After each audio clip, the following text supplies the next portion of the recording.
Hello, everybody. My name is Aaron Knoll, and welcome back once again to another edition of the Movie Battleground. And in tonight's matchup, we have a top class matchup for you. Now, obviously, delays in the schedule and things changing have made it so that our tournament final from last year, Joe Fairley versus Jay Burns, had to be pushed for a little bit. You guys are going to see that at the end of the month. Schedules just made it so that we had to continue to push the match off its date.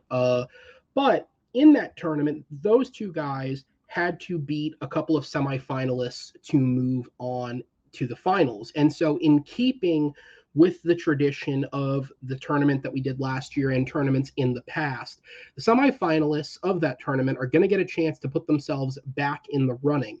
And so tonight we have Will Cohen and Austin Howell, who both in spectacular fashion made their way to the semifinals before taking an unfortunate loss, who are going to be looking for the chance to earn a number one contenders match against, well, it's no easy road, but we'll get to that at the end of this matchup. I'm going to go ahead, though, and move on and introduce our competitors. Coming in first with a record of 5 wins, 4 defeats, and 3 knockouts, he is Austin Pez Howell. Austin, welcome back to the Movie Battleground, sir. That's an impressive record there. 3 knockouts. You have all 3 knockouts in a row, which is a first. I think you were the first player to even get back-to-back knockouts in the league, but you got 3 in a row. You were also the first player to achieve 3 knockouts in a row. Joe Fairley then later joined you at 3, but that's impressive company to be among. You took the loss to Jay. You couldn't quite reach the final, but you got far enough to earn yourself a path. So when you put all of that together, how do you feel coming in tonight? No, I feel good because, even the loss to Jay literally went to the last, possible point, the blind round, all that kind of stuff. I took him to the brink, and I still feel like I played a really strong game, even in some categories I wasn't, and some answers I wasn't as strong in. I feel like I brought great arguments. Having those 3 knockouts in a row gave me a really nice, confidence boost that I was playing at the top of my game, that I had actually learned, from a lot of my previous matches, and it really kind of put the pedal to the metal to do what I needed to do. And again, like I told you, I was going to I got another shot to get into another tournament. I missed the first one I ever had, when I lost to Henry, in that first play-in match. Seems like forever ago, but it really wasn't that long ago. But I didn't get a chance to be in that tournament. So if I get another shot, I'm not going to waste it. And I certainly didn't. And, I'm glad I'm able to get this other shot to get back on track. But, I got a tough opponent, but, you know me. I played my heart out, and I played a knockout every time. I just happened to play strong enough to get 3 in a row during that little streak. Yeah, absolutely. Well, it's good to have you back, sir. Welcome back. I'm going to go ahead and sit you in the back. I can keep using that word over and over again until it's not a word anymore. Backstage. You can extend it to backstage. Sorry, I kicked you backstage first. We're going to go ahead and bring in your opponent. Coming in with a record of 5 wins, 3 defeats, and 1 knockout. He is the Virtuoso Will Cohen. And Will, again, also a stellarly impressive in tournament. Now, let's not, paste over facts. Obviously, things did not end the way that you would have ideally wanted them to end in that match against Joe. However, on the way there, you had, maybe just off of the conversations I had with people and the predictions that were put in, the most surprising tournament of anybody, because a lot of people didn't have you getting past Sean Hunter, who you knocked out, and for reasons completely unconnected to yourself, effectively retired Sean Hunter because he's not competing actively anymore. Again, that has nothing to do with you, and I guess that's probably not, but still. No, it doesn't. But, right. It was a big win, and then even if people had you getting past him, most people did not have you getting past John, who you also handled pretty effectively. It's a confident 3-1 win. You look good that match. So how are you feeling coming into this? On paper, as you just said, I probably shouldn't be here on paper because I was just the darkest of dark horses in that entire tournament. So going up against Joe, who even when he's not in top form, it's still Joe. So while I didn't get any points off of him, even Joe said, at the end of that match, I still was able to rattle him. So anyone who is an 11 seed getting to rattle someone like Joe says a lot. So, Austin is a great guy. He's a great competitor. I'm looking forward to seeing what kind of chaos he brings. I want to see what kind of chaos I bring. This is just going to be a really, really fun time. And I think the audience is going to really love this one. Absolutely. Well, we're going to go ahead and bring Austin in, guys. Let's get into it. Movie Battleground is a game that is a best of 5 rounds. It's the first of 3 points wins the match. Each round of debate is worth 1 point. If a competitor picks up the first 3 points in a row, that will be a victory by knockout. And if at the end of 4 rounds we have a 2-2 tie, we do have a blind round question. May God help us all, because we are recording this very late, but we do have one ready to go should we need it, because we will see this to the end, wherever the end may be. In terms of the main 4 questions, the competitors have had their time to prep. They will get 60 seconds to open up the argument, 2 minutes to expand and explain their choices, 4 minutes of open discussion, followed by a 60-second closing argument. Following that, I have 3 judges backstage, Chad Webb, Chris Diaz, and Jake Reese. They will join us on screen, and based on what was said in the debate, they will make their deliberation. Apologies there again. But with that said, are you guys ready to go? Let's cause some chaos, Will. Hey. All right. Speaking of causing chaos, this match, I mean, look, there was a point in time where this matchup could have been an absolute disaster class. Austin was fucking throwing left, right, and center. He was throwing shots around the field like he was some kind of... Well, not the Bucks, or not the fuck. I was gonna make a football reference, but I don't know football. Who was the guy that played the Bucks that kept missing the kicks? Don't ask me about sports ball, bro. Oh well, fuck that reference just went over. Yeah, they scored a goal unit basket. That reference went over like Tom Brady's career this year. Anyways, that one worked. Okay, so Austin used to throw shit left, right, and center. Will played the drunk match. That went weird. I'm the guy who made Aaron reevaluate the exhibition match altogether, which I don't even know if that even aired. But this is my segue has gone completely off the rails. The question is, which one-off disaster film should get a sequel? Because most of those films don't get sequels, because that's the point of a disaster film, I guess, right? It's a disaster. It should end. All right, we're going to go ahead and move into the actual question. So behind the scenes, Will, you are the higher ranked competitor at the moment, which means you have to choose which questions to go first on. You chose to go first on 2 and 4, which means, Austin, you're going to go first on this question. I'm going to go ahead and bring in the timer for you guys. I'm going to wish you both the best of luck. And Austin, your opening minute will begin when you start speaking. Well, we already know that Twister is getting a sequel, Twisters, which I'm against, even though I love Twister to pieces. I don't think you should make that movie without Bill Paxton and Philip Seymour Hoffman, rest in peace. But there is another 90s classic, nostalgia-heavy film that I love personally that is ripe for a sequel, that is completely set up for a sequel. That's 1997's Volcano, which back in the day starred Tommy Lee Jones, Don Cheadle, and Anne Heche, again, rest in peace. But it's got a perfect setup for a sequel, because literally at the end of the movie, they just channel the volcano. It literally spits out on the screen Mount Wilshire status active, so it is still an active volcano. You could jump ahead whatever it is, 25 30 years, whenever you actually do get to the movie. You can bring back Don Cheadle in a leading role this time, because he is actually elevated to a leading man since 1997, and Tommy Lee Jones is basically retired now, and you can have him be retired in the movie. My pitch would be you bring Don Cheadle back as the head of the OEM, the emergency management team, and possibly have a kid that's on the ground level, and we'll kind of roll from there. It'll be a great nostalgia-laden disaster film. And time. All right, Will, over to you for your opening minute.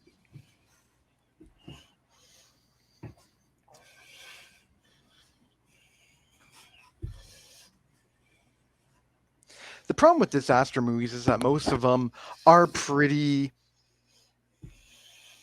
close-ended. They really don't leave themselves open for sequels a lot of times. But the one that I felt really left itself wide open for a sequel is Rampage. It's obviously based on a video game. So you get you have a little bit of a nostalgia craze right there. But what's great about this film is that you have these hybrid creatures just wrecking cities left and right, eating people, the whole 9 yards. So not only is it great action on screen to begin with, but the fact that with the way that the film is set up, they could basically set this up for monster hunting in different countries, different cities, all over the world.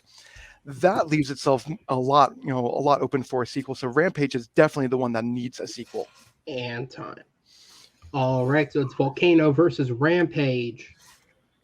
What? Nobody wants to see a third Independence Day film? No. Not after the second one. No. Moonfall 2, anybody? No. 11,000 BC? 2013. I just don't want to see another Roland Emmerich movie, period. That's what I'm trying to do. We can go, what was, do you want a Stonewall sequel? No, nobody wants that. Okay. No. The day after tomorrow. Austin, we're going to go back to you, sir. You have 2 minutes on the clock when ready. Yeah. Speaking of stuff like Moonfall or Geostorm or any of the kind of disaster movies we've gotten lately, one of the problems is, and something that Will's talking about is a problem with a lot of disaster movies, they try to go too big, try to do this worldwide scale, this epic event. You try to cover too much ground in a very small amount of time. The great thing about Volcano is it's centered on Los Angeles. It's just the original movie was just a Los Angeles-based disaster movie, just this one city kind of dealing with the problem. And it lets you hone in on a very specific group of people trying to solve this very specific problem. And that's the thing, is it's not overly complicated. You're not trying to follow too many things in too many cities all over the place. You're in space. You're in this continent. You're on this continent. This one you just literally lock in right on LA. You could have the volcano literally erupt again because I said it was active, much like The Perfect. Like I said, what film should get a sequel, one that's perfectly right for a sequel, that has a built-in setup, and one that should, because we need to get an old school movie that again locks into something very kind of small in scope, and it's really a sub genre of disaster movies that hasn't been exploited. I mean, when was the last time we even had a volcano movie in general? We had the double duo of Volcano and Dante's Peak back in 1997. We had a little bit of volcanic activity in like 2012, and then you had that really shitty movie Pompeii. That's really the last one that really centered on a volcano. That movie was horrible, but that was over 10 years ago. So it's really a thing that can be exploited and kind of should be exploited. Can you imagine Don Cheadle again, who's elevated his status in Hollywood since then with the Marvel films, and who's a very recognizable actor now? You could have him in that veteran role again. You could have him since the time period have maybe a kid, a grown-up kid, maybe something like a Keke Palmer or a John Boyega, something like that on the ground level as maybe a paramedic or a disaster aide doing something on the ground level while he's kind of running the show. And it's one of those things where you could have all kinds of cool spots. You could have the LA River full of lava flowing. You could have lava shooting up and through Tower Records. You have influencers in California trying to get TikTok videos while getting burned alive by the lava. I mean, there's so many possibilities you could do with a really old school fun film. And time. All right, Will, back over to you.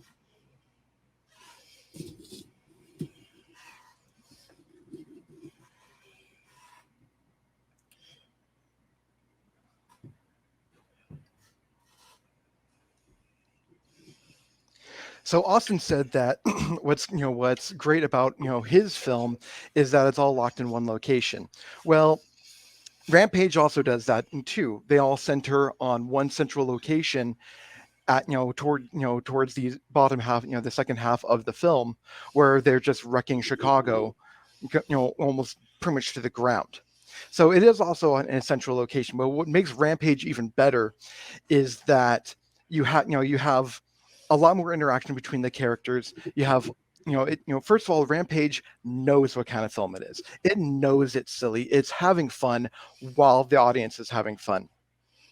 The problem with Volcano is that it just takes it takes a silly premise and takes itself way too seriously, to the point where at the end of the film, everyone's covered in ash, and this little boy goes, "Oh, everyone looks the same." So yikes, that's not a great movie. Sorry, no.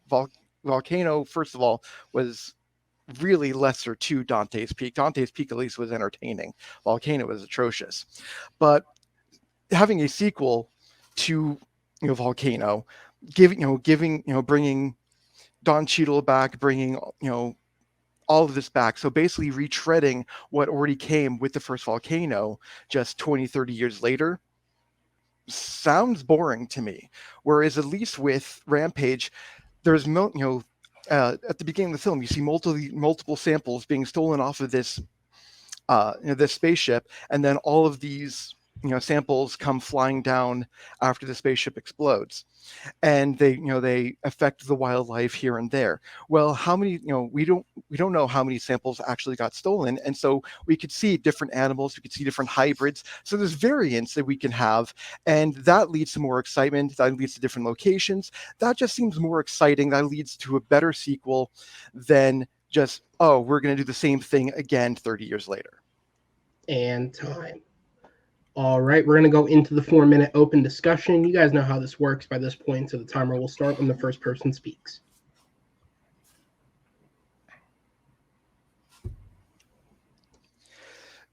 So the thing with like you mentioned before with Twister getting a sequel, that just seems really weird in itself, because Twister really ended.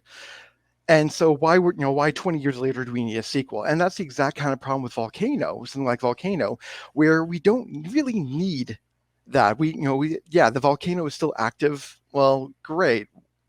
Why do we need the volcano is still active, so that's a great reason to where LA is even more populated now.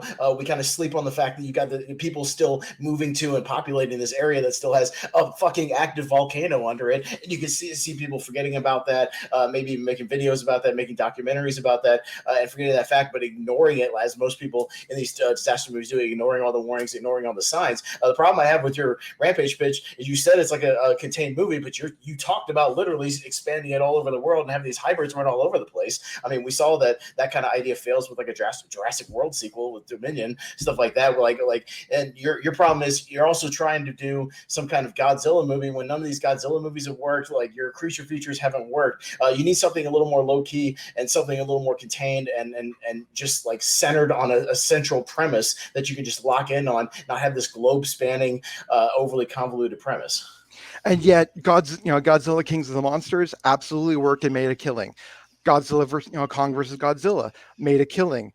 Kong Skull Island made a killing. So all of these that were globe-trotting adventures actually made killings, and were your movie didn't make a killing. Rampage did not make a killing, and your movie also has a human problem like those Godzilla movies do. You have a Dwayne Johnson problem, and Dwayne Johnson has had diminishing returns lately with stuff like Red Notice and Black Adam and Skyscraper and all kinds of garbage. And who says to say that he needs to come back for that when you have Naomi Harris, who's a vastly better actor than Dwayne Johnson? So you're telling me there are people behind producers would not put Dwayne Johnson in the sequel?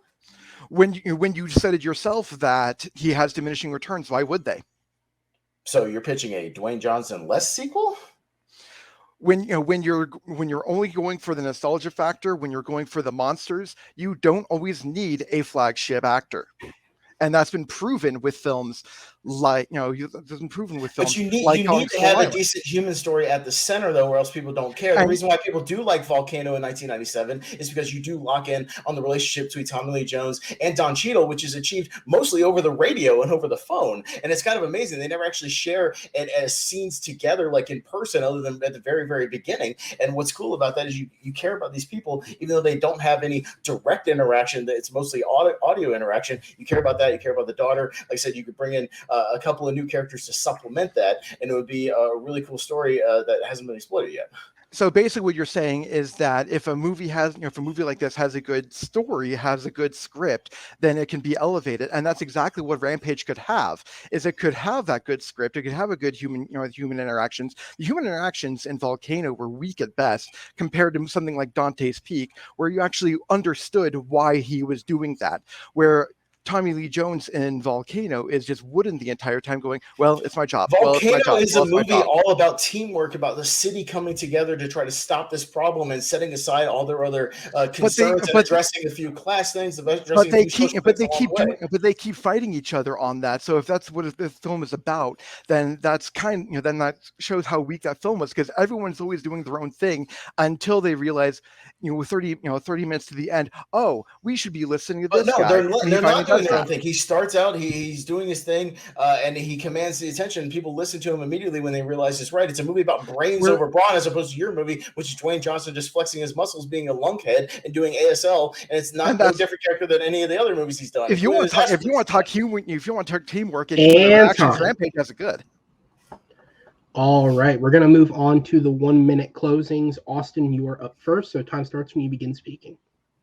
The only thing worse than a bad disaster movie is a bad video game movie, which yours also is. And the only thing worse than a bad disaster movie, a bad video game movie, is a bad video game sequel. I'm looking at you, Resident Evil sequels. I'm looking at you, Silent Hill sequel. I'm looking at you, Mortal Kombat Annihilation. So you're like proposing something that has been basically batting zero for forever, or maybe 1 out of 100. The reason why I want to go back to Volcanoes, nostalgia sells right now. We're going back to all these 90s properties. Like I said, they're doing the Twister thing. Whether I like it or not, they're doing it. And people want old school cinema, hence why something like Top Gun Maverick was so successful this past year, is because it's a very simple movie with a simple premise, with good characters that have like basic attributes that people can lock onto. And it's not to say that the audience is stupid, it's just people want old school entertainment that doesn't preach to them, and something really fun. You can do much more things with the technology you can do now, exploit more special effects that you can do with Volcanoes that you couldn't do back in 1997, which still had pretty good effects for its day. And again, you can lock in on those characters, bring Don Cheadle back, and it's a movie that could be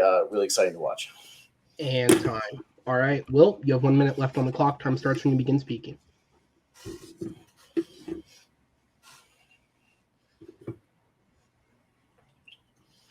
So if Austin's argument is that nostalgia is huge right now, then nostalgia on a 80s video game property is absolutely at its key, especially when you have the new Mario Brothers film that's going to make gangbusters on this. This is going to be a great film. You've never had a video game disaster movie, and this is exactly what Rampage did.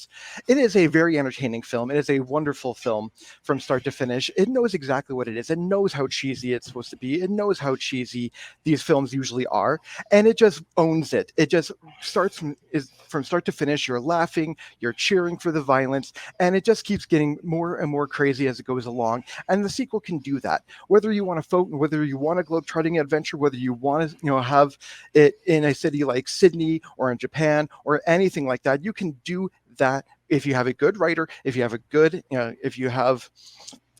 director, and you can even just do it without Dwayne Johnson. You have Naomi Harris, who can return from the first film, and you can just have the monsters just be monsters. That's what you have.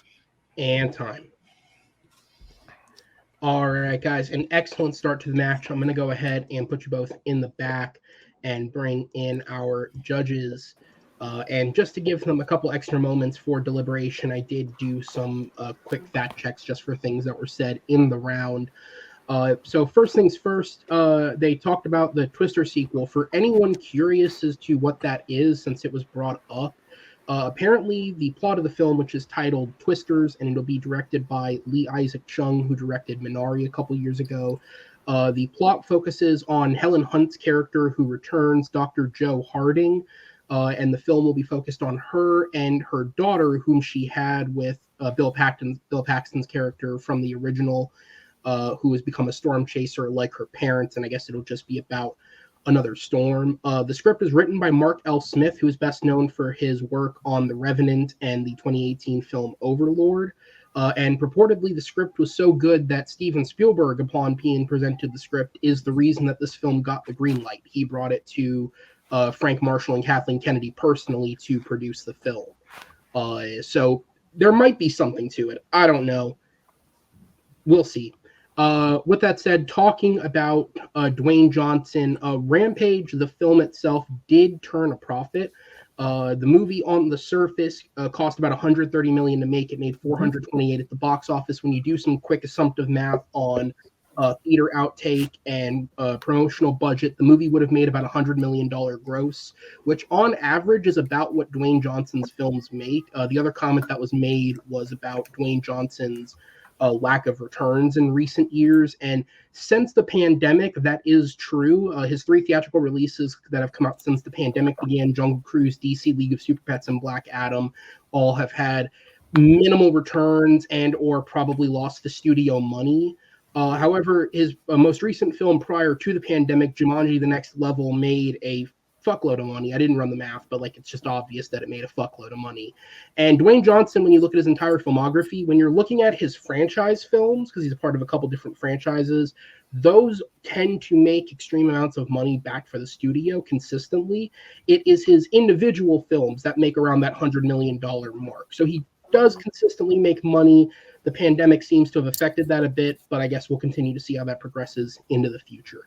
With that said, though, that's enough time killed. Chad, I'm going to go to you. Who gets your vote, and what was the main selling point? As concise as you can hit it for me.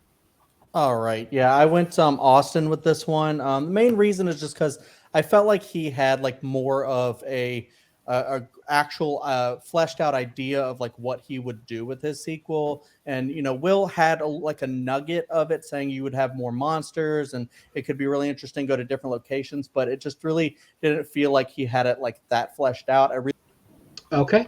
Chris, I'll go down to you. As concise as you can get it for me. Who gets your vote, and what was the main selling point? Pretty much everything Chad said about went for Austin. I also like that when Will said, the character doesn't matter, and Austin brought up, all about the community coming together to help have a good content. That Austin paint a better picture, especially with the nostalgia factor. But I heard more from Will about his movie and where he wanted to go. I just like the Dwayne DeMont Johnson thing. But yeah, Austin wanted to make it, yeah. Mm-hmm. All right. So with that, the first vote does go to Austin, guys. Thank you so much. I'm going to go ahead and put you in the back, and we will go ahead and move on to question number 2 in this matchup. And we're going to be moving on from something that is about disaster to something that I guess was a disaster, because Disney had a gangbusters year at the box office last year, didn't they? With hits such as Strange Worlds and Lightyear and Turning Red. No, that didn't go to theaters. Okay, so is it a shock that they're turning back to the musical? Because for their next animated film, I guess aside from Pixar's Elemental, Disney is releasing Wish, which is from the director Chris Buck, who was behind the Frozen films, and is going to be a musical based around, I guess it's essentially the concept of When You Wish Upon a Star. It's an original film starring Academy Award winner Ariana DeBose in the leading role. So here's hoping that it puts them back on track, because let's be real. When Disney is in a flunk, they turn to the musical. It seems like the thing that they can do that can bring them out of the gutter. And despite the fact that their movies have been decent, they've been living in the gutter since the gutter since the pandemic began. Sound like fucking Porky Pig there. All right, we're gonna move on. Question 2 is, what is the most underrated Disney animated musical of all time? Because there's so fucking many that some of them are bound to fly under the radar. And can I just say genuinely, I enjoy both of these films that you guys picked. So this is the one that I'm probably looking forward to the most, because I think you guys picked some great options, and I'm very curious to see where this goes. With that said, Will, you are up first on this question, so I'm going to throw it to you. Time starts when you begin speaking.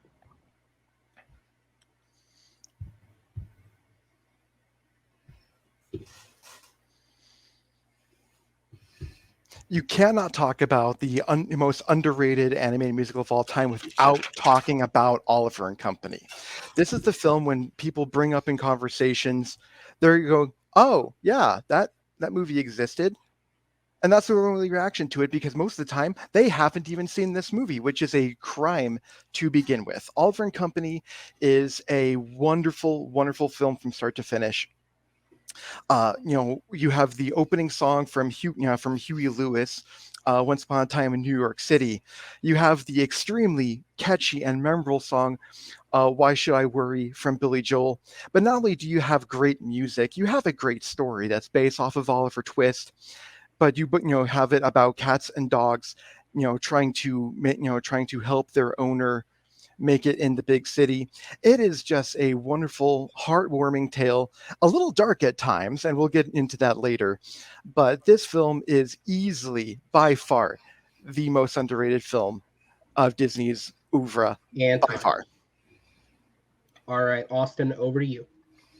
So oddly enough, I also went with a literary adaptation. Will picked a literary adaptation of Oliver Twist. I picked an adaptation of Victor Hugo's book, The Hunchback of Notre Dame, i.e. Hunchback of Notre Dame from 1996, directed by Gary Trousdale and Kirk Wise, the directors of Beauty and the Beast. This was their follow-up, the movie that, by the way, was nominated for Best Picture, first animated movie to ever do that. And people overlook this movie. It's only got a 71% of Rotten Tomatoes, but a 7.0 on IMDb. The audience loves this movie and has come to love this movie since then, but it's a movie that people don't talk about in the same vein as all the other 90s Renaissance movies like Beauty and the Beast, like Lion King, like Little Mermaid, all those films, especially from the early 90s. But this movie should absolutely be talked about in the same vein as that. It has some of the most gorgeous blended animation you'll ever see in your life. The sweeping Bells of Notre Dame opening is one of the greatest sweeping epic openings you'll ever see, much like the way it tells a story like Beauty and the Beast. It starts off with a bang and just continues to go for its entire 96-minute run length. It's a fantastically underrated film.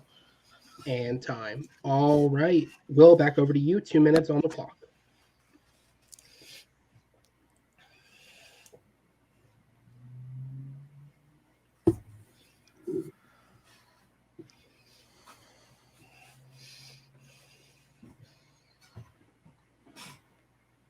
So Hunchback of Notre Dame is a good film, but the reason why this doesn't work as the most underrated is that it does actually come up in conversation quite a bit, because whether it's for its great animation style, whether it's for this being one of the post-Disney Renaissance's darkest movies, and there's things to take away from this. But what as Austin said, he says that this only has a 71% on Rotten Tomatoes. Well, Oliver and Company is a 54%. And so therefore, Hunchback actually found its audience. So if anything, it might actually be slightly overrated, because the songs don't hit as hard as Oliver and Company's does. The story doesn't quite hit as hard in the heart as Oliver and Company's does. Oliver and Company makes New York City a character. You feel the beat, you feel the rhythm. You actually want to visit this version of New York City, which of course it's Disney-fied, so it's clean and not as crime filled, but it has a seedy underbelly. This film has plots such as child kidnapping and endangerment, murder. Like you literally see characters get hit, get killed by being run over by a subway. It's dark, and so it does fit in that same oeuvre of just dark, just great dark Disney films. While the Hunchback takes that darkness to a really weird level, at least you have the great performances, the great songs to kind of balance it out a little bit better with Oliver and Company than you do with Hunchback of Notre Dame. And that's why not only is Oliver and Company the better of the two films, but that's why it's vastly, vastly underrated as well. And time. All right, Austin, back over to you, sir. 2 minutes. Okay. So not only do you have the epic and sweeping animation, you have this gothic scenery that's absolutely beautiful. You have a layer of detail in the movie that is unprecedented up to that point. You can literally see the scratchings on the walls. You can see the curves of all the gargoyles and the sculptures throughout the whole thing. You have these moving, very cool, like animated backgrounds that move and they're alive, unlike the backgrounds in Oliver and Company, which are the same flat, static backgrounds as 1961's 101 Dalmatians and a movie from 1988, which it feels like a last gasp of a dying era of Disney, as opposed to mine, which is a forward-moving progression of all the 90s things. It's expansively idyllic in its themes, themes of social class, revolting of the poor. You have a brilliant performance from Tony Jay as the very chilling Frollo, who's one of the most sadistic villains that, again, doesn't get talked about in the same vein as a Scar or Jafar or even Ursula. But he is so sadistic and so evil that this is a guy who wants to burn people while they're still in their houses. It's a guy who's trying to hang on to power as opposed to trying to gain power. It's something new and fresh that we've never seen before. The movie's so detailed that you literally feel like you're there. You have the actual, musical sequences. Like I said, the Bells of Notre Dame explains this world. It really sets it up perfectly. You have a fantastic villain song in Hellfire, which is very dark and gothic. Again, puts you right in the time period and has this orchestral quality to it. You have even sexual undertones with Frollo's longing for somebody like Esmeralda, which aren't explicitly stated, but they're there. It's something that the adults can get as well as the kids, even in a G-rated film. That's what makes it so engaging. You have a lead character of Quasimodo who is a flawed character as opposed to a lot of the main characters of the other Disney movies who are kind of perfect and do all the right things and sort of have to deal with it. Like he's a character who doesn't even get the girl at the end. He's a character that's completely vulnerable, innocent. He just wants to be a part of this world. And it's something a lot of people can latch onto as outsiders watching this movie from the outside in. Yeah, right. All right, we're going to go into the 4-minute open discussion. The timer starts when the first competitor speaks. Well, you cannot possibly defend the look of this movie when it's in 1988 and literally a year after The Little Mermaid comes out and looks like it should be coming out 30 years later in this movie. Your movie looks like a 60s movie, to where The Jungle Book has greater animation in this movie. I mean, for God's sakes, Jenny doesn't even have pupils in the movie. It's disgusting. And like I said, the backgrounds are so static and flat. It literally looks just like a painting. Like there's no movement, there's no personality, there's no design of style, there's no heft, there's nothing to it. And yet my film came out pre-Disney Renaissance, so of course it didn't have the kind of love when Disney was actually pretty near the shitter. And so I'm glad you pointed that out because it's part of it. Let me finish. For the fact that my film came out during this financial crisis of Disney to look and sound as great as it does actually is quite a shock, which is one reason why it doesn't get talked enough. The song, getting cast members like Bette Midler, Cheech Marin, Billy Joel, who is at the top of his game in the 80s, getting all of these people together in this film with actors like Robert Loggia and Dom DeLuise in a cast like this, when they didn't have the money to really back things up and still knock this film out of the park, is wonderful. So of course your film looks great because it's post Disney Renaissance. It's because they actually put the effort into it. Your Renaissance they couldn't started earlier. That's why Don Bluth was kicking their ass. Literally the same day your movie comes out, The Land Before Time comes out, literally the same release date, and completely obliterates it in terms of look, style, characters, and just animation in general. And Don Bluth was kicking their ass in the Disney era. That's why I'm saying your movie belongs in the trash pile of lower tier Disney. There's a reason it's only rated 54% on Rotten Tomatoes, even 62% by audiences, because it's not loved. It's not remembered. When you said it yourself, when people bring up this movie, they haven't even watched it because there's no reason to watch it. It's a last gasp of a bygone era that should be left in the trash pile. But this is the last film before the Disney, before they hit their Disney Renaissance. No excuse to make garbage, this is not a garbage film by any stretch of the imagination. Just because they didn't have the love to make the animation as pop as they would later on down the line doesn't make this a garbage film. And you have actually proven my point with everything that you just said as to why this is the most underrated film. It's not underrated. It's perfectly rated as one of the lower tiers. Not perfectly rated. It absolutely gets rated as lower because it looks like shit. It feels like shit. Your characters are shit. It does nothing with the social justice and class struggle that of the thing it's adapted from, which is Oliver Twist. You do nothing of that. Instead, your movie just goes for cheap dog jokes, chase scenes, like horribly laid out characters. A 74-minute movie that's just made for 5-year-olds. It's scene to scene to scene with no transitions. You have forgettable jazzy nonsense Billy Joel music that kids aren't going to care about because they don't care about Billy Joel. They don't know who Billy Joel is. My movie, on the other hand, actually has something for adults and kids. The kids can lock on to, again, being kind of an outsider of the Quasimodo character. The fact he's not perfect. You could watch this movie, as somebody who's not beautiful, who's not stunning, and really latch onto his character. You have good comic relief with Jason Alexander and the gargoyle friends that he has, and it even has a commentary of he's going delusional in this damn being locked up in this tower, which is why he has these imaginary gargoyle friends. Is even a concept of sort of isolation.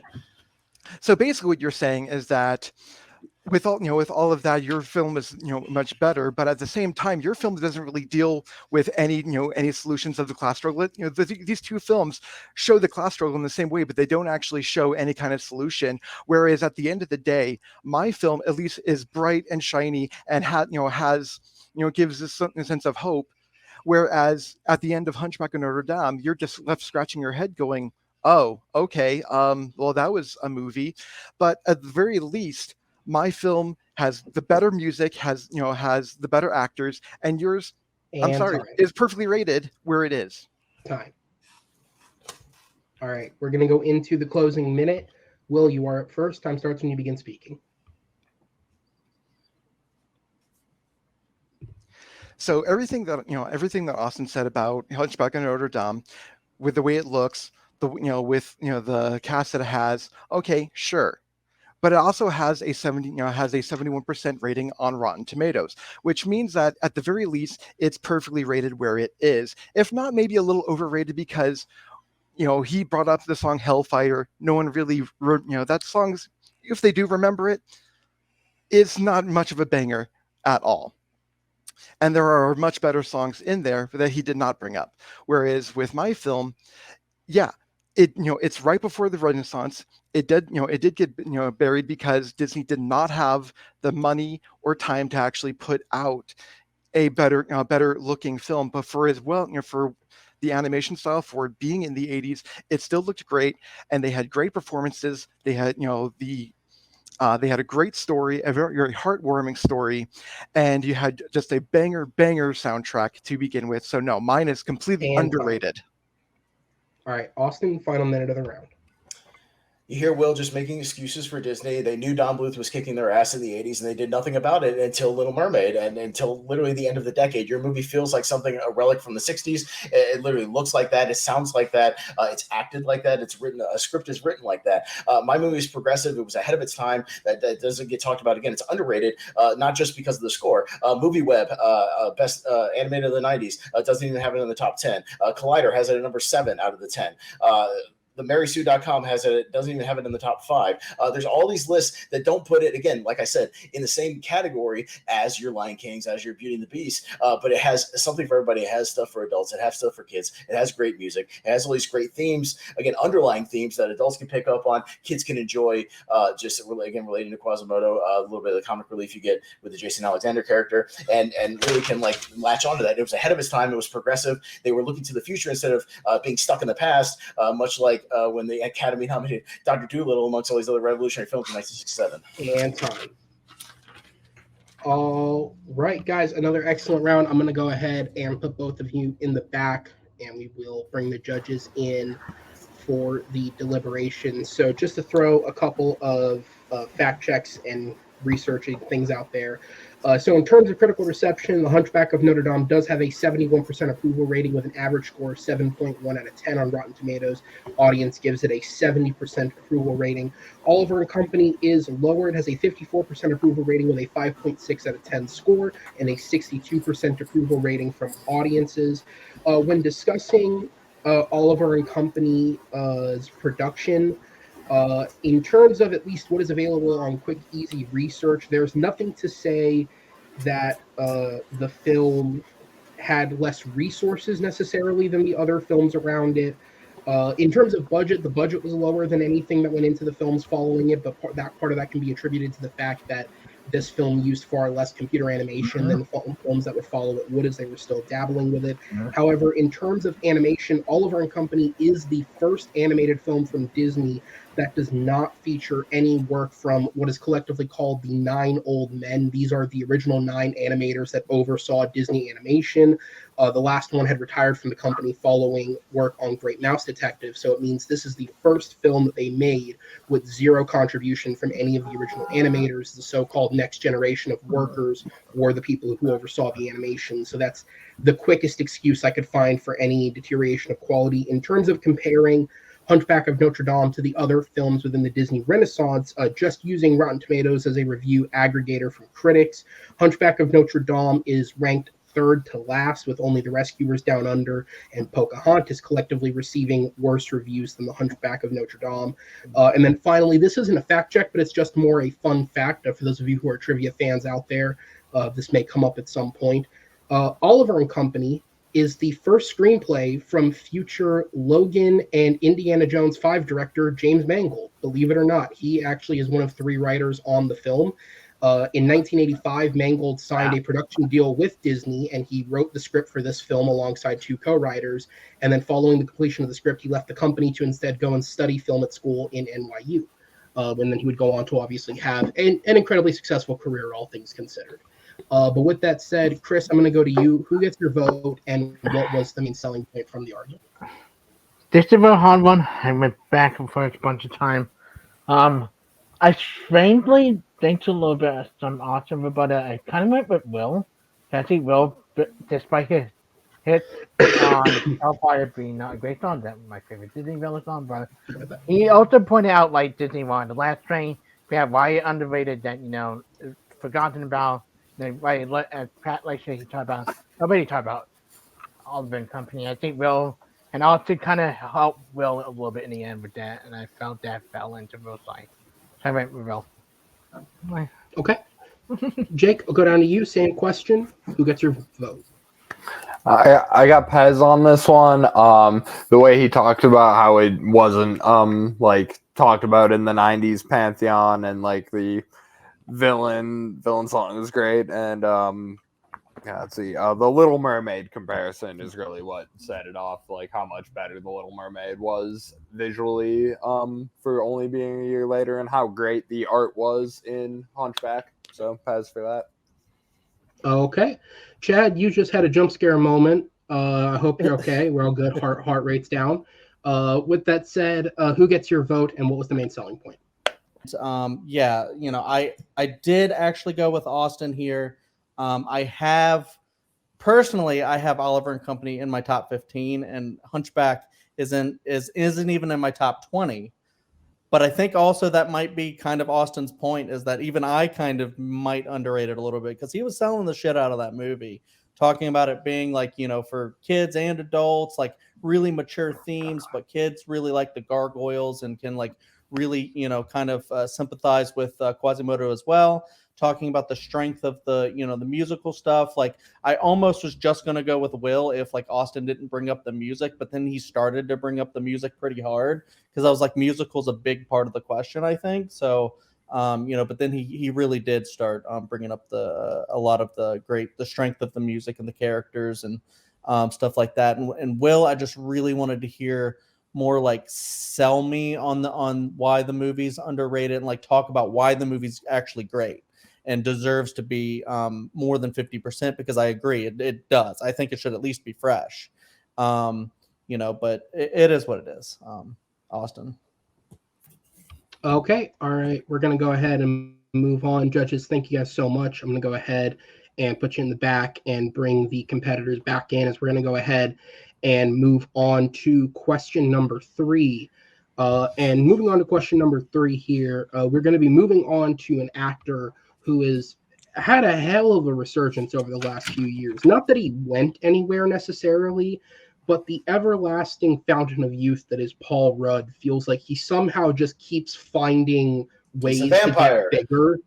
Like you think every time he reaches a new pinnacle, you think he can't get bigger than this.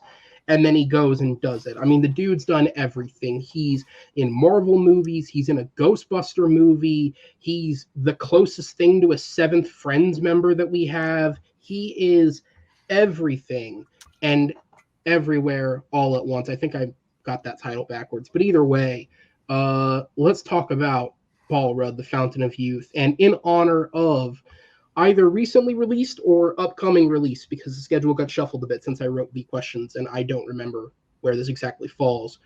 What is Paul Rudd's best film of the 2010s? In honor of Ant-Man and the Wasp: Quantumania coming out, Paul Rudd continues his streak into the 2020s. But what was his best film of the 2010s? And with that said, Austin, we're going to turn it back over to you, sir. Timer starts when you begin speaking. Yeah, so some interesting movies to choose from. I went with a movie I'm very passionate about that should have a bigger fan base and a bigger following. It's the David Wayne film from 2014 called They Came Together. And if you haven't seen it, it's written by David Wayne and Michael Showalter, and it's a complete parody film of rom-coms, sort of in the style of like an Airplane or a Top Secret or a Hot Shots. But people almost didn't realize that, because it follows the cliches and the tropes of the rom-com so closely that it can almost pass for an actual rom-com in that style. But that's what makes it brilliant, is because much like the original Airplane follows the sort of disaster movie trope of Zero Hour, that it's literally following almost line for line and just inserting jokes. It works on both those things. Some of the great parody movies, even like Naked Gun, work because they work like a real police or kind of detective story, just mixed in with the jokes. And they came together, especially when we're talking about Paul Rudd, is you buy him as one of these rom-com actors, but he has the capacity to do the comedic timing of a parody movie. It's unlike anything he's ever done before. And time. All right, Will, over to you for 1 minute on the clock.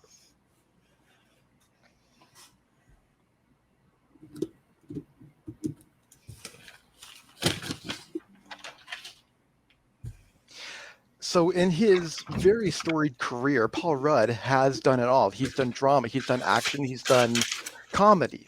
And so why not feature a film that does all three? And that's why I chose Ant-Man and the Wasp. Ant-Man and the Wasp, may just be on the surface another Marvel film.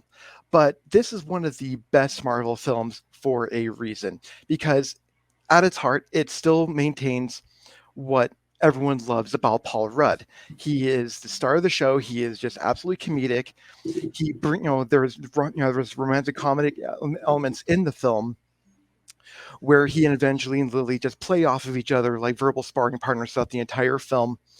And the action's great. The rest of the cast is great, with cast members like David Dastmalchian, Michael Douglas, Michelle Pfeiffer, all of these all these actors just putting in the performances of their career here. This is just a baller of a film from start to finish. And time. All right. We're going to go back over to Austin. Time starts when you begin speaking. So when you're in the era and in the middle of audiences watching Friedberg and Seltzer joints, absolute trash piles like Date Movie, Epic Movie, Disaster Movie, which have completely soiled the idea of a parody film, when David Wayne actually comes out with one that does it so brilliantly, it kind of gets left behind in the shadow of those movies that get marketed better.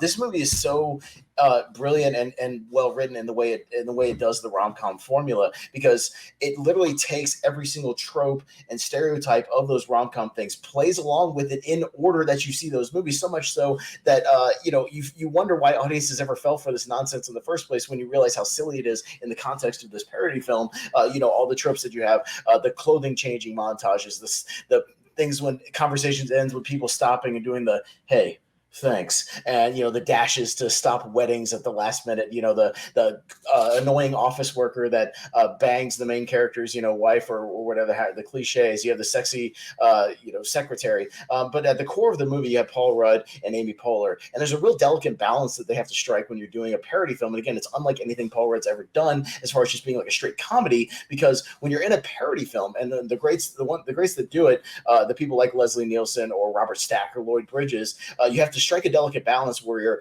playing the material straight, but you're also kind of nudging to the audience that you're being a little silly. But in playing it straight, you're employing how silly the material is. And they both are such great actors. Again, you could buy them in just being in a general rom-com together, that they play the tropes so well that it almost goes over your head that it actually is a parody, but it's not. And that's what's great about it, is they had both worked with David Wayne before in Wet Hot American Summer, which is also another great parody of like 80s summer comedies, another one that was underappreciated at the time and kind of discovered later for what it was and how well written it was. But they came together, plays with those tropes so well, and again, in the area of Freeberg and Seltzer, it really stands apart as a great film and one of Paul Rudd's best films.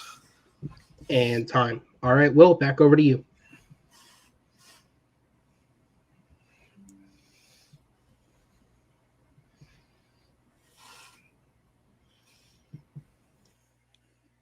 So Austin's argument was very inconsistent, because first he says that Paul Rudd hasn't really done parody films, and then he lists two parody films that he was in with Wet Hot American Summer, and he also he also left off Reno 911, which he was in the movie Reno 911, which is also a parody film.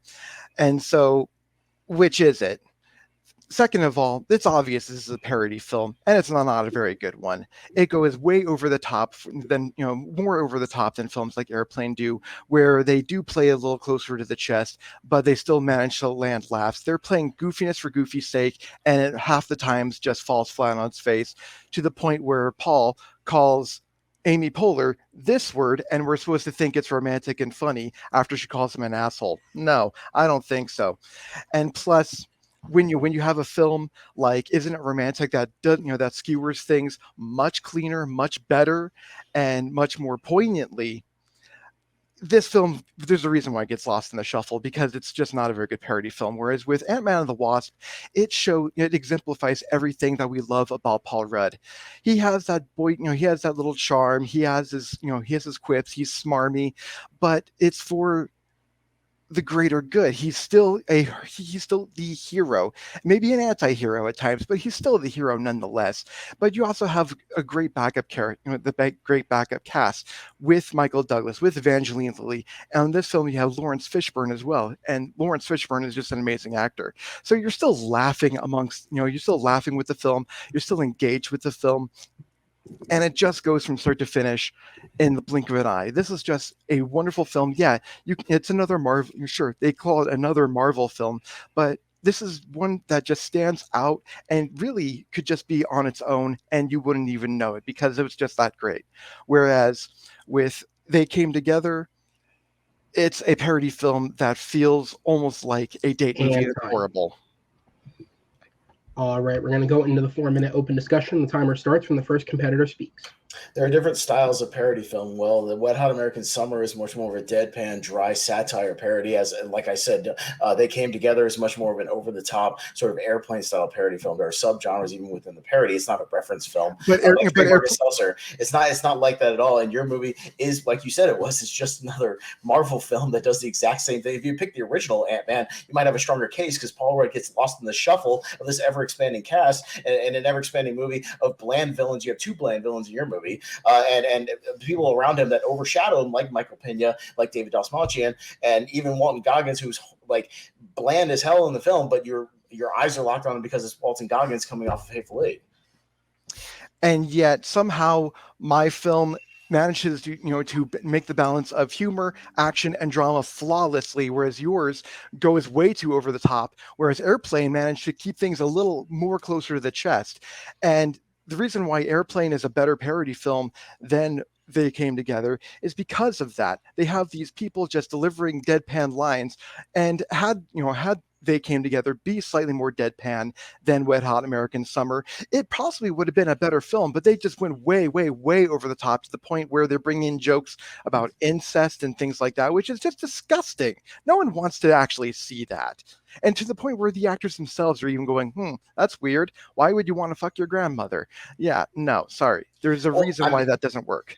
I didn't say it was a better film than Airplane. I was simply comparing the style to Airplane, and I'm saying it's one of the best films since Airplane that does it in this decade, because we don't get movies like that. Like I said, it gets lost in the shuffle of the Friedberg-Seltzer reference film, not parody film. And again, going back to your film, again, you're saying it's comedy, it's action, it's all these different things. But that's one of the problems of the movie. It doesn't lock in on one of those things and do any of them particularly well. It just kind of it does all of them at very. It's called layers, level. Austin. They need them. No, they do them all surface level. It's not layered. It's completely surface level. There's nothing surface level about this. Like much of the Marvel films of this era, this decade, these last couple of years, it's simply a setup for the end of the film. It's a setup for the next film. That's all it is. Your movie is just trying to chug along to get to the final scene to explain where he is during Endgame. The only reason people saw this movie or kind of even went gaga for it is because they were tied over from Good Tidings from Infinity War, and they just wanted something a little lighter because of that movie's so dark. And yet you can take that. There's a reason why the tie-in to Endgame is a post-credit scene and not actually in the film. Because if you just end it at the credits, it's a perfectly contained film. Absolutely, from start to finish.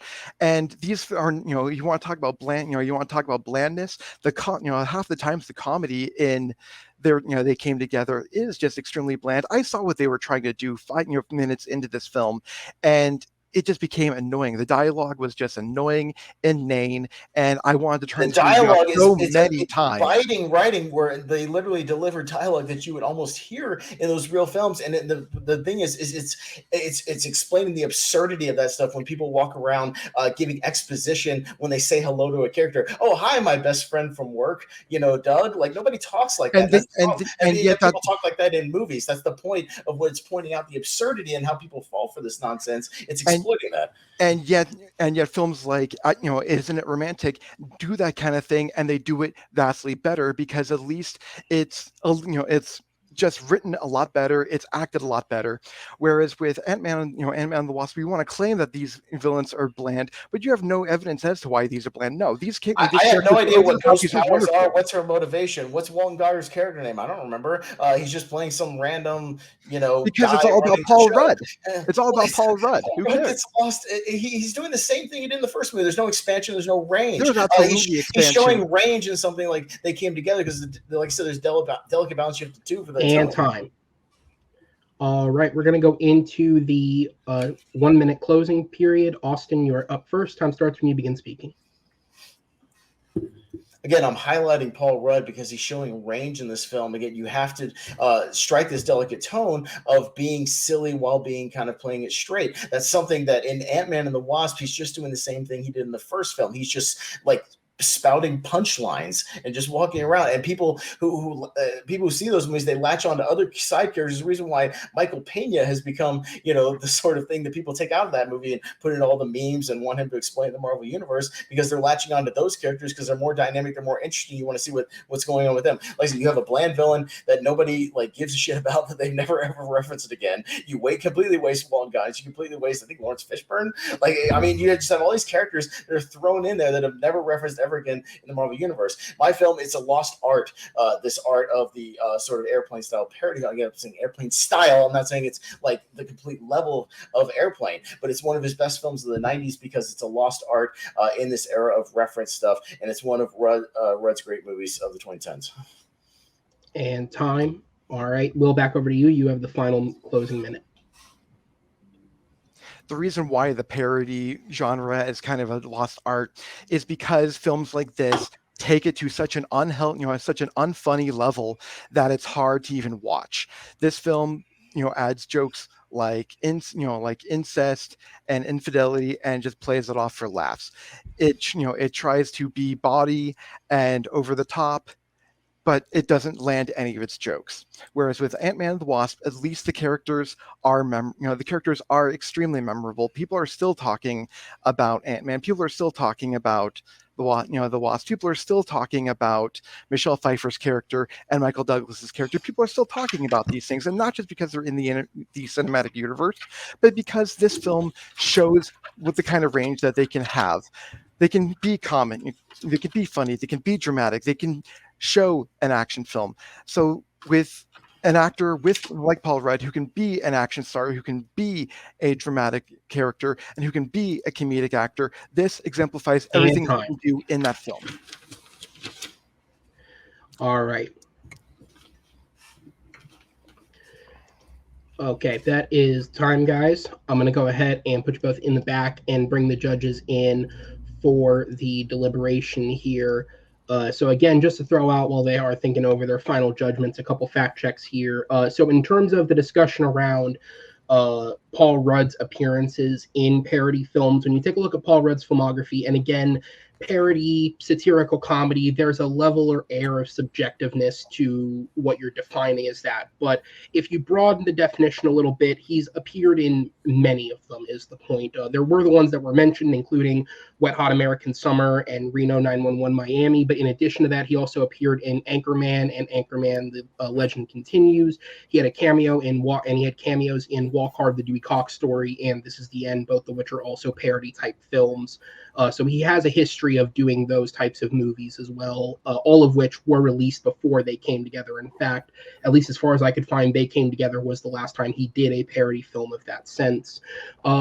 The film was also compared a lot to Isn't It Romantic? Now, in terms of finding specific detailed reviews, there's not a lot that I can do within such a short amount of time. However, in terms of just base reviews, the two films were reviewed pretty similarly. They Came Together has a 70% approval rating on Rotten Tomatoes with a 6.5 out of 10 score from critics. Isn't It Romantic received a 69% approval rating with a 6.1 out of 10 score. So they are basically identically reviewed in terms of how people perceive them. Walton Goggins' character's name in Ant-Man and the Wasp is Sonny Birch. And then when talking about the character of Lewis, most of the memes connected to the character are actually from the first one. They are not from Ant-Man and the Wasp. Specifically, there is only one fast storytelling joke in the film because the writers didn't want to repeat the joke over and over again because they'd already felt they'd used as much as they could in the first one. And so they did it only the one time in the sequel as a callback, but so as not to overuse the joke. But with that said, Tato, I'm going to go to you. Who gets your vote, and what was the main selling point? Will here with the balance there and like the annoying dialogue he did make it seem to me like They Come Together might not be that funny of a film. So Will. Okay. Chad, down to you. Same question, as concise as you can get it for me. Who gets your vote? Yeah, Austin actually kind of made me want to see They Came Together because like I've seen the poster but never actually watched the movie. However, yeah, I also went Will here. The reason for it is that, you know, he actually just kind of like really said what he needed to say for me to take down They Came Together because like Austin's selling this as like, you know, not he made it clear it's not the same as Airplane. I get it, but he's also saying it's like, you know, amongst all these other really terrible parody films, this one is actually really good one. And Will is like, you know, this is the reason why we don't get these parody films because this one actually kind of ruins it with all these problematic jokes. And then, you know, Will didn't really have to do too much to really sell, you know, Paul Rudd as Ant-Man. That's one of his big characters. But like what he said for me that really sold me on it too was that like he said he has the full range. You know, he gives comedy, drama, he does all that stuff as Scott Lang. So, you know, yeah, Will. Okay. All right, guys. Thank you so much. I'm going to go ahead and put you in the back, and we'll go ahead and move on to the fourth question in this matchup. Sorry, this is taking longer than normal because the way they're organized, they're all over the place behind the scenes. So we're going to go ahead and move on to question number 4. Which is an incredibly interesting question, and I wish I could take credit, but I cannot because this was a viewer-submitted question that was sent in to us by one of your fellow competitors.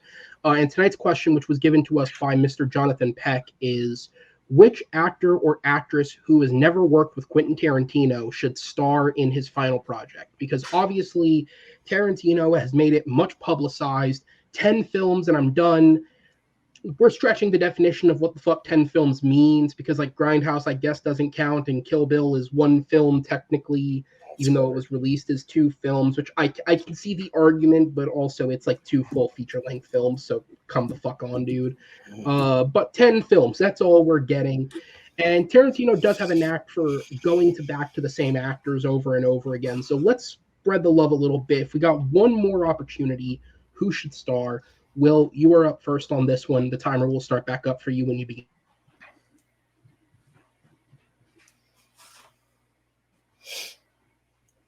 So when I saw this question, one actor came to mind almost immediately, and the more I looked into it, the more I realized how much I had the correct answer. My answer was Joseph Gordon-Levitt. First of all, Joseph Gordon-Levitt was almost in a Quentin Tarantino film. He was almost in Django Unchained, but due to a scheduling conflict, had to bail out at the last minute.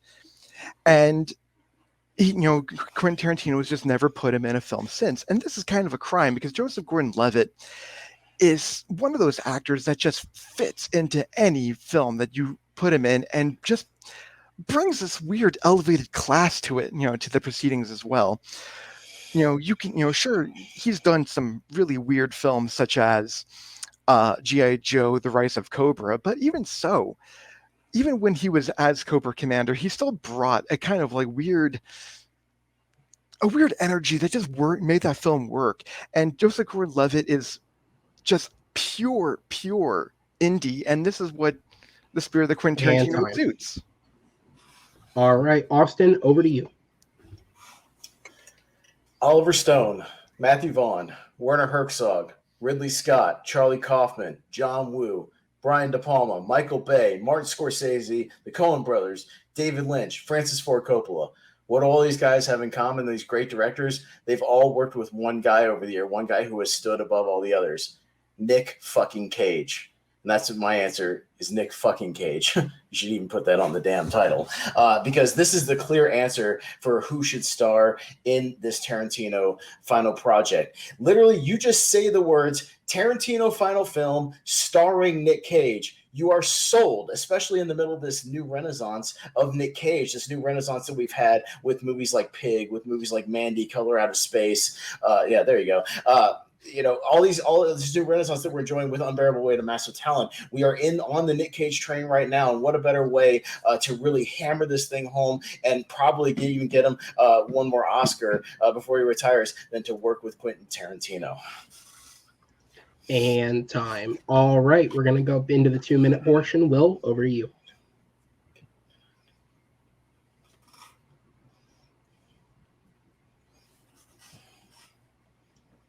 So one thing that Quentin Tarantino does above all other actors or all other directors at this point is give people their renaissance, give people their second or third wind in cinema. And Joseph Gordon-Levitt really kind of deserves that right now. He is such an underrated actor for the amount of input he has.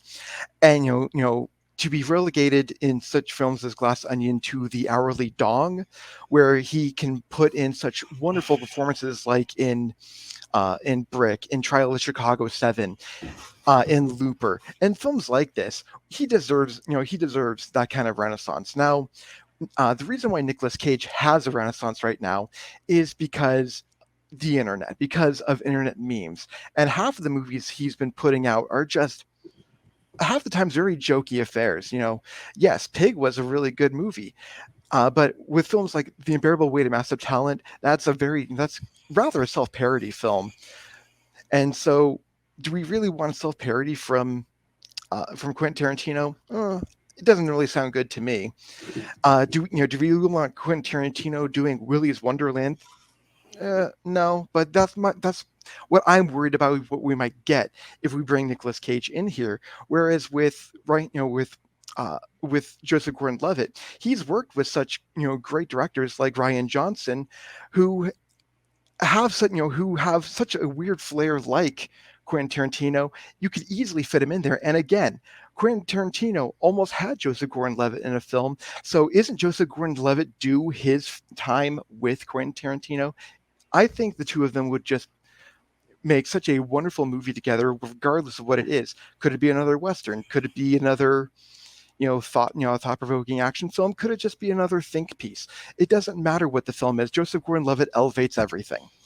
And time. All right, Austin, back over to you. 2 minutes on the clock, sir.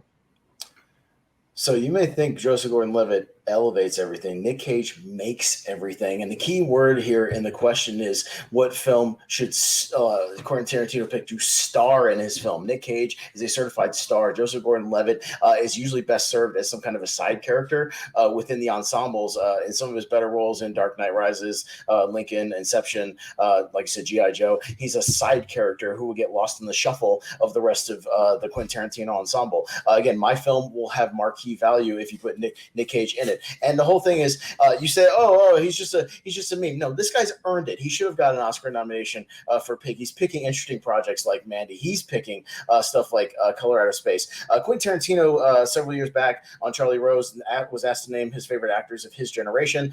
He named Sean Penn, Tim Roth, and Nick Cage. He put them up with those prestigious actors. Back in 2015, Nick Cage in an interview was asked who he would like to work with. He said, me and Quentin Tarantino could definitely make magic in the future. So even he wants to do it. It's just a perfect amalgamation. This is the perfect time to do it. And again, Nick Cage has such range that I think Joseph Gordon-Levitt has never showed in any of his movies. He can literally do comedy with Raising Arizona. You could do revenge films, which Tarantino loves to do, stuff like Mandy. You could do heavy drama like Pig, like Leaving Las Vegas, which you won the Oscar for. You could do quirky stuff like Adaptation, where he played a dual role and again earned another Oscar nomination. If he decides to dabble in a little bit of action, of course he's done action with Con Air and The Rock.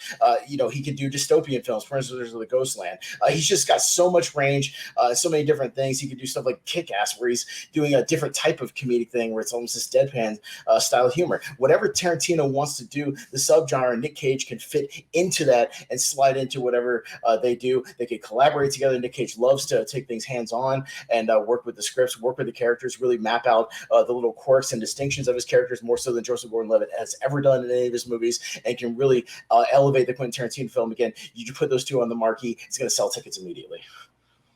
And time. All right, we're going to go into the 4-minute open discussion. The timer will start when the first competitor speaks.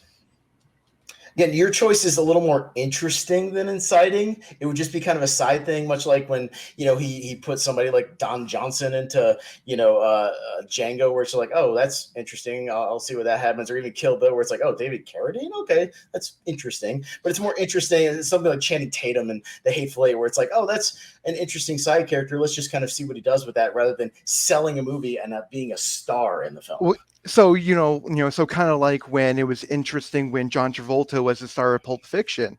That's really John interesting Travolta. too. That's such a misnomer that John Travolta was off. He was still a star. Look Who's Talking was a big hit right before that movie. But it's still making interesting films that were hits. He had never lost his star power. He just hadn't done anything serious in a while, like he'd done in the 70s and 80s. Except that Pulp Fiction is widely known as the John Travolta Renaissance. So yeah, he lost his star power and regained it with Pulp Fiction, and the same could happen with Joseph Gordon-Levitt. When Joseph Gordon-Levitt had starred in films like The Lookout, like Looper, like Brick, where he has all movies over 15 years ago. I'll just point out. It doesn't matter. It absolutely matters, because it's one of those things where I don't think Joseph Gordon-Levitt is really interested. He hasn't really done an interesting project in a long time. His most recent movie, Project Power, was a very generic film. He hasn't, and most recently he won an Emmy, but from behind the camera, he's like more producing now. I don't think he's really interested in even acting right now. He's doing more like reality stuff, web-based stuff, rather than acting. Again, it would be more of a blip of like, oh, that's interesting that he'll be part of that ensemble, which he probably would be. And yet he almost was cast in a Quentin Tarantino film. So why not give him his due? Whereas with Nicolas Cage, they if they were such a love fest, why haven't they worked together already? So obviously there was because he writes characters for specific actors. If he knew it, like he hasn't written his final movie yet. If he sees all this stuff with Nick Cage, and again, he's professedly exclaimed that he would want to work with Nick Cage. He considers him one of the best actors. He would write a character specifically for Nick Cage and then go after him, and they would absolutely collaborate together. And yet he's had opportunities. And so just because he lists off some of his favorite actors does not necessarily mean that a film starring Nicolas Cage is going to be good.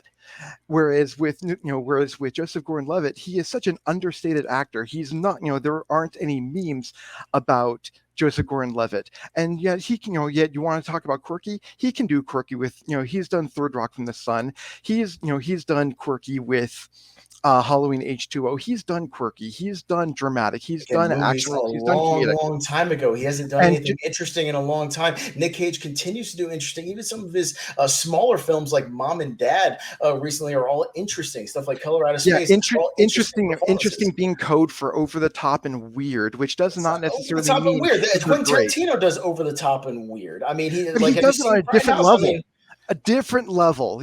Whereas Nicolas Cage is doing these films, half the times these roles are being laughed at, whereas it's hard to laugh at a Quentin Tarantino. Nobody was laughing at Pig, and more people said that he deserved an Oscar nomination. No, it's not just one film. Again, like I said, there's Pig is not the only one. Mandy, people said he should have been awarded for that, but Oscars have a bias against horror movies, so of course he doesn't get nominated for that. And again, that plays into a revenge drama that Tarantino does, and it has over-the-top violence, which Quentin Tarantino is very much known for. Again, you talk about the over-the-top thing; he does over-the-top violence in every one of his films. Did you see the ending of Once Upon a Time in Hollywood? Yeah, I did. But at the same time, none of the performances were Nick Cage over the top. And he is known for being way too over the top. And he would be way too over the top for a No, he can scale it back. Again, the movie he won an Oscar for was Leaving Las Vegas, a very grounded film. And time. Which was all a long time ago. Okay. We're going to go into the final minute of the round. Will, yours up first. Time starts when you begin speaking.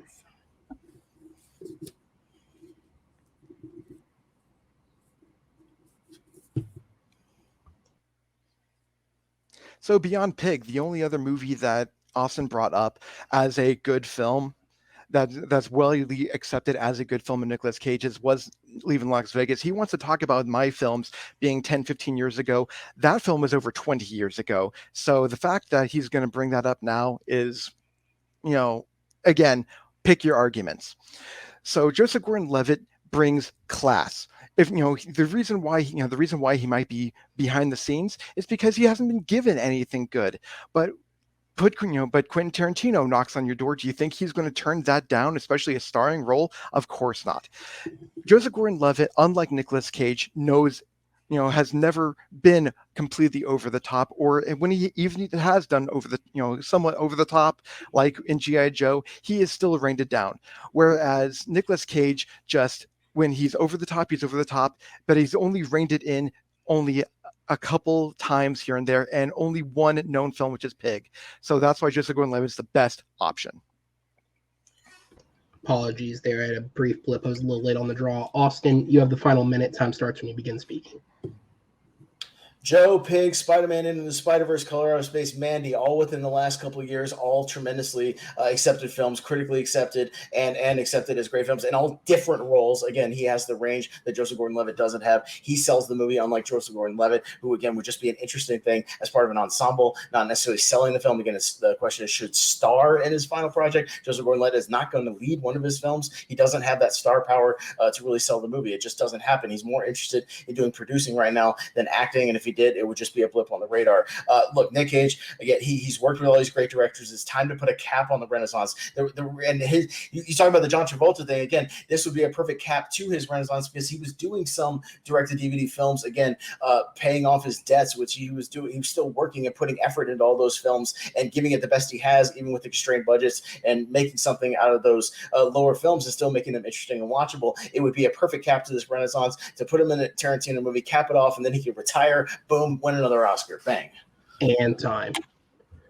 All right. We're going to go ahead and hand it over to the judges. Guys, thank you so much. I'm going to go ahead and put you in the back and bring the judges in. And again, just to run down a couple of facts and things to look up while these guys were going over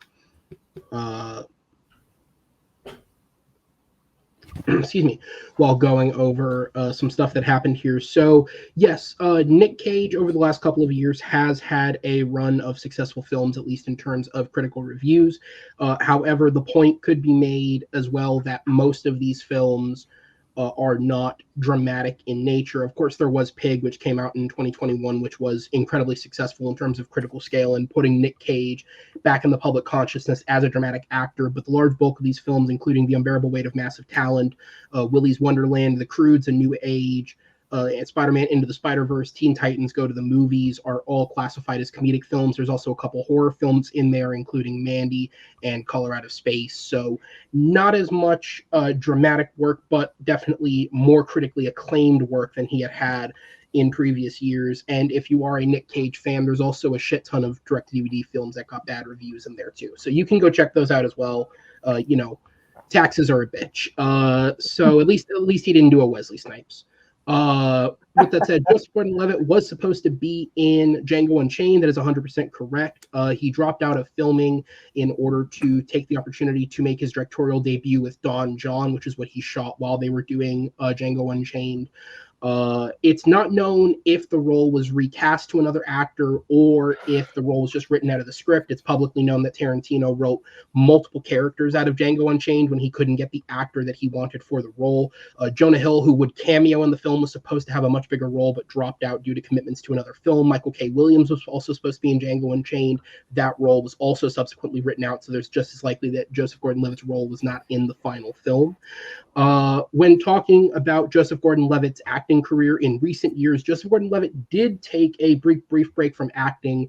After starring in 2016 Snowden, he was not in a film for the next 3 years. However, since 2019, Joseph Gordon-Levitt has taken on 4 film roles through to 2022, all of which you could consider leading or major supporting roles in the films 7500, Project Power, The Trial of Chicago 7, and much unfortunately, this year's Pinocchio from Robert Zemeckis. He also has 2 films coming up this year. He is the star of a film called Providence, which is an independent comedy mystery film. There's not much known about it, but the film also stars Lily James and Hamish Patel, and he is also a supporting character in Beverly Hills Cop Axel Foley, which is the 4th film in that franchise that'll be coming to Netflix more than likely later this year. So he is in that as well. And then finally, the biggest thing that I researched during this round was the discussion around John Travolta. Was Pulp Fiction the thing that resurrected his career? I'm going to go with yes, Pulp Fiction is the thing that resurrected his career. Now, Travolta was not devoid of hits in the middle. In 1989 and 1991 or 1990, excuse me, he did have Look Who's Talking and Look Who's Talking 2, both of which were incredibly successful. He also had Staying Alive in 1983, the sequel to Saturday Night Fever, which was a box office success despite being an utter critical and audience failure in terms of reviews. But other than those 3 films, after having a run in the late 70s with The Boy in the Plastic Bubble, Carrie, Saturday Night Fever, Grease, Moment by Moment, and then Urban Cowboy, every film he made during the 80s and early 90s, with the exception of those 3, did not make its money back. And that's just on base numbers. You can look at just the base budget and box office. It did not make its money back until you get to Pulp Fiction. And then he has another run of a couple successful films there, Get Shorty, Michael, Broken Arrow, Face Off. So he gets another run following that. So I would say yes, Pulp Fiction did resurrect Travolta's career to at least get him another couple film run there. With that said, though, Chad, I'm going to go to you first. Who gets your vote, and what was the main selling point? It was actually kind of Will who had the better reasoning for me. It's not like, well, we're on the Nick Cage train right now, but Will just made a really good argument for Joseph Gordon-Levitt really hasn't been in anything, that great recently. And then this could be, like John Travolta, a great return of Joseph Gordon-Levitt to star in something, to do something, he hasn't really done to a great capacity. Austin was trying to say, he's just like an ensemble man. I'm maybe this could be the thing that resurrects his career and makes him the star in the new Quentin Tarantino movie. I thought that was a really cool idea and approach that Will took, and it worked for me. Okay. Chris, down to you. Same question, as concise as you can hit it for me. Who gets your vote? Both great choices. I kind of went with Austin. I just thought he playing all the veins that Clay could bring to a Quentin Tarantino movie. I guess could be Cage final movie, winning Oscar and all of that. I thought what he said was interesting. I think Will had a good idea, but I think Austin did hit hard on it. Just go never haven't done stuff in years. He more into producing than acting. And then Nick Cage only wanted to work with Tarantino. They both want to work together. The way Nick Cage supports that he has to do this work well. Sorry, Austin. Why? Okay, which means Jake, we'll go to you for the tiebreaker vote. Who gets your point? I got Pez on this one. I really liked both these guys' angles, and it was a back and forth battle, but Pez sold it right at the end with going out on that high, with closing out Quentin Tarantino's career, with closing out the Cage-assance together. That idea kind of pushed it over for me. All right. Well, gentlemen, thank you guys so much. I'm going to go ahead and put you all in the back because your winner by a final score of 3-1, Austin Howell, pulling out the victory. Austin, first off, sir, congratulations on the win. This is counting, obviously, 3 wins in a row going into the tournament, a win before the tournament, your wins in the tournament. Now you've picked up a 4th win, 1 on the bounce from your loss. So you are doing really, really well right now. I think officially, for the moment, we can say that you have put yourself ahead of that kind of 50-50 player that you were previously. Obviously, 6-4, you can still make the deficit bigger with more wins, but you're over the line, I would say, officially on that 50-50 issue you were having when you first started. How does it feel? No, it's good because if you remember, there was a point where I was getting a little down in dumps because I think I was like 2-3 at one point. So Yes. yeah, I mean, I've had one loss since then, but 4 wins. So it's been dramatically more positive than negative. And even the losses I had, I was happy with my performance in those losses. If that makes sense, like I was still happy with my performance against Jay. I thought it was still a strong performance. Again, we went to the blind round, so it was a strong performance. But yeah, it's one of those things where Will's a great competitor. Again, I was going for the head on to try to finish the match as quickly as possible with the knockout kind of strategy. But I wasn't as confident on that third question, and I knew he had a good chance of getting me on that, so I really had to hammer that fourth one. And I was sweating going to another blind round when the first one went against me in that one. So I thought I might have to do it again. I don't really sweat blind rounds that much. I've been decent in blind rounds, kind of 50-50. But yeah, it's Will's a great competitor, and he put up a hell of a fight. But I'm really happy with my performance tonight. Well, you're out of the woods on the blind round, at least for your next match, because your next matchup is going to be a number one contenders match, which means you have the speed round to deal with if it goes to sudden death. All right. And the odds of it going to sudden death could be good because you are taking on someone you are very familiar, former champion Henry Sanchez, who earns an immediate number one contendership due to his previous two defenses of the title. Now, there's a bit of history here because obviously you played Henry twice. You took him on early days, as you said at the start of that previous tournament when we first launched. You guys both got second chance opportunities to take each other on in the 0-1 bracket. He defeated you there. You guys have also played one-on-one in an exhibition match, which he also defeated you in, which was right at the start of your recent successful run. Mm-hmm. I would say the amount of matches that you've won in a short amount of time prove that you have grown as a player and you have stepped up as a player since your previous wins against Henry. But as somebody who's lost to Henry 3 different times in the history of the show, I also understand firsthand what it's like to try and take him on and get over that hill. How are you feeling about your chances on this number one match? I've gone back and watched that first match I had with him, and really it was a lot closer, especially when I was a much more inexperienced competitor, because there was one thing looking back on it, I really could have adjusted my argument, gotten a second point, and gone to the blind round with him. So I really think like I have that capability to take him kind of to the distance. And that exhibition, I only really lost because I got a musical question about a decade I didn't care about, and it's like it was almost like conceding. You know what I mean? Like I just wasn't passionate about the thing. So it just kind of is what it is. I think, again, with the prep time, with my, like I said, I may have played more matches, and I don't know if you can confirm this, in the last like 6 months than anybody. Like, I swear to God, it feels like I've done a match every month at least. You know what I mean? Like, I've done just match after match after match and really gotten that quick experience in a short amount of time. But yeah, I'm satisfied with where I am record wise right now. Even if I lose to Henry, I think I'm still, again, the people I lose to are kind of high level competitors and taking them to the limit. And I'm confident I can take him really far. And he's definitely not going to knock me out. That's for damn sure. It ain't going to happen. All right. Well, with that said, Austin, it's only going to be because, it's a number one contenders match. It's coming up soon. It's going to be in just a few weeks from now, but we will see you then, sir. Take care until then, as we go ahead and put you in the back and bring in your opponent. And Will, again, a good performance today. Multiple questions went to the tiebreaker. You did pick up that point. You avoided the knockout. So there's positives to look at here. My question for you is, obviously you're 5-4.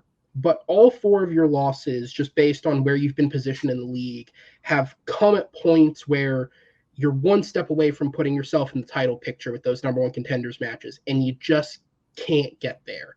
What do you think where do you think you can improve, or where do you think you can look at to kind of get you over that hump in the future? Be better at debate. Honestly, all jokes aside,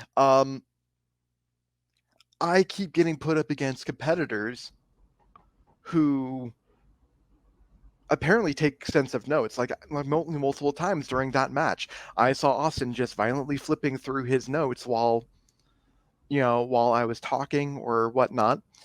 I'm just gonna say this right now. I don't put in that kind of prep. I have never taken notes. I have watched, the way I prepare is I watch films. I know what I want, I know what I want to say, and then I listen to my opponent talk and see what I can do in order to meld my argument to that. I try and have a very fluid, a fluid approach to this.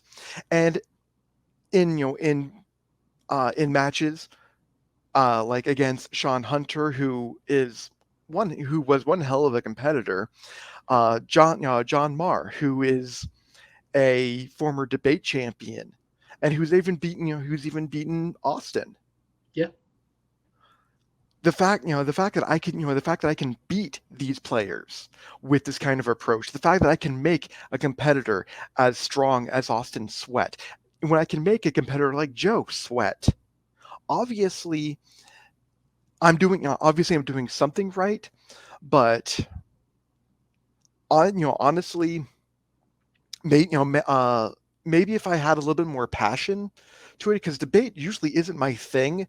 I just when I did the the 2021 exhibition, I thought it was a trivia match. I had no idea it was debate until the last minute, and I just went with it.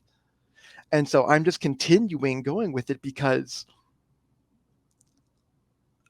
half the times I don't feel like I belong here, but every single time I get one of those wins or I make someone like Austin sweat, it makes me feel like maybe I do belong here and maybe I should just keep going to see what happens, because I am an agent of chaos. I keep saying that, and it kind of is true, but I don't want to take anything away from Austin. Austin is an amazing competitor.